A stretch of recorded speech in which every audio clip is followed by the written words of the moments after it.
नाज़रीन इकराम, ये जो दूसरे फ्रेम में आपको खूबसूरत लड़की नज़र आ रही है, ये प्राइमरी स्कूल टीचर है। इसको स्कूल से वापसी पर पुलिस मुलाजम ने सरेआम गोलियां मार के इसको ख़त्म कर दिया।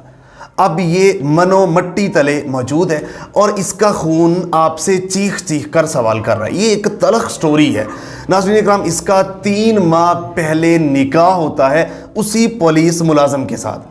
सद्दफ हासलो इसका नाम है। लाड़काना का इलाका कंबर है, वहाँ की ये रिहायशी है और इसका निकाह 3 माह पहले फरीद नामी पुलिस मुलाजम, जो कि लाड़काना पुलिस से जिसका ताल्लुक है, उससे इसका निकाह होता है।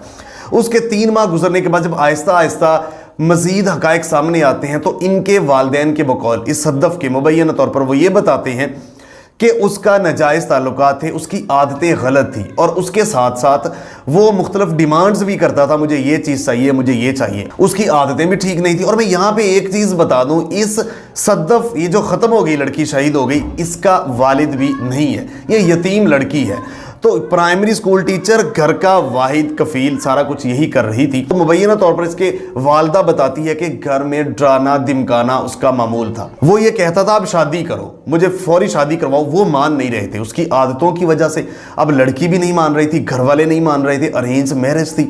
लेकिन वो घर में आके, ये दूसरे फ्रेम में देखें, असलहे से घर में सद्दफ को डरा धमका रहा है, घर वालों को। ये इसका मामूल था। और उसके साथ साथ ये भी बताया जा रहा है कि वो ये कहता था कि अगर आप शादी नहीं करोगे तो मैं आप लोगों को नहीं छोड़ूंगा, सद्दफ को नहीं छोड़ूंगा। और वो डराना धमकाना, और उसके जो बात बड़ी ईद वाले, ये ईद के दिनों की वीडियो है, इसमें भी वो डरा धमका रहा है घर आके। अब ये उसका मामूल था। और उसके साथ साथ वो कुछ चीज़ें भी चाहता था, कुछ डिमांड्स थी उसकी, और फिर ज़बरदस्ती मैं शादी करूंगा। और उसका ये था कि आप कैसे नहीं करोगे, मेरा पुलिस महकमे से ताल्लुक है, मैं छोड़ूंगा नहीं, मैं उल्टा लटका दूंगा। ये धमकियां थी मुबैना तौर पर। ये सारा कुछ जब सामने आया तो माँ बाप ने बिल्कुल इनकारी हो गए। लड़की ने अपनी हिफाजत के लिए मुख्तलिफ थानों में गई, अदालतों में गई और उसने रिक्वेस्ट की और एप्लीकेशन भी दी।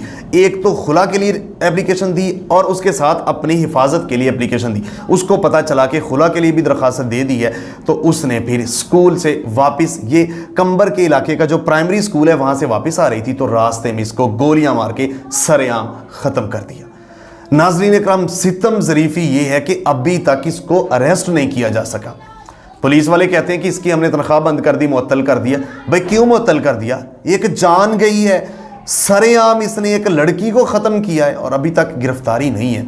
नाज़रीन इकराम, ये एक स्टोरी नहीं है, ये बहुत से घरों की, हर दूसरे घर की स्टोरियां इस तरह की हैं। और जब तक इंसाफ नहीं मिलेगा ना इन मासूम नन्ही कलियों बच्चियों को, तो ये बढ़ता जाएगा। आप भी बेटियां वाले हैं, हम सब बेटियां वाले हैं। अगर आप इंसाफ नहीं देंगे तो ये आग आपके घरों तक आएगी। तो हमारी आला हुकाम से, IG सिंध से ये रिक्वेस्ट है, हुकूमत सिंध से, सदर पाकिस्तान भी इनका है कि इस लड़की को फौरी इंसाफ फराहम किया जाए। इस बारे में आपकी क्या राय है? कमेंट बॉक्स में अपनी राय का इज़हार लाजमी कीजिएगा। मिलते एक नई स्टोरी के साथ, तब तक के लिए अल्लाह निगहबान। पाकिस्तान हमेशा जिंदाबाद।